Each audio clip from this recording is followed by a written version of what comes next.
And one of the protesters saying, one guy saying that.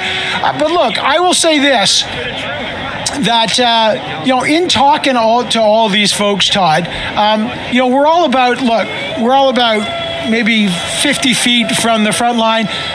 People are talking, they're expressing their point of view, and they're here because despite the Emergencies Act and despite 22 days, they believe that their protest still matters. And their protest about the Emergencies Act and the vaccine mandate is real. This is a real feeling that whatever happens on this patch of ground or on that patch of ground, the feeling that these people have is not changing. And that's going to be something that whatever happens today, tomorrow, and the next day, the country's going to be thinking about and dealing with. So in the meantime, Todd, on the ground, as you say, you've got a grandmother, you've got people from all walks of life who are here still, despite the police action going on and continuing for the next, we don't know how long, day or two. Todd. Yeah, and also, Evan, you raise a great point. The risk here of marginalizing some of the voices or dismissing them out of hand as radicals, saying they're not representative. But as we see, they are representative, and there are certainly signs they have a lot of support in different parts of the country. It's very dangerous to generalize, and if you talk to any of the protesters, one of the things that infuriates a lot of people here is the generalizing.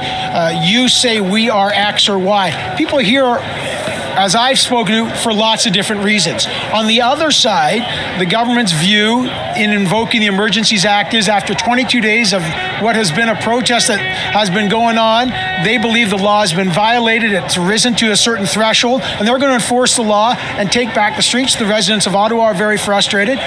But again, you have to realize here that whatever happens here, Todd, the governments at all levels, municipal, provincial, and federal, have to realize that after 2 years of COVID, changes are going on. Now, what those are remains to be seen. But let me just show you.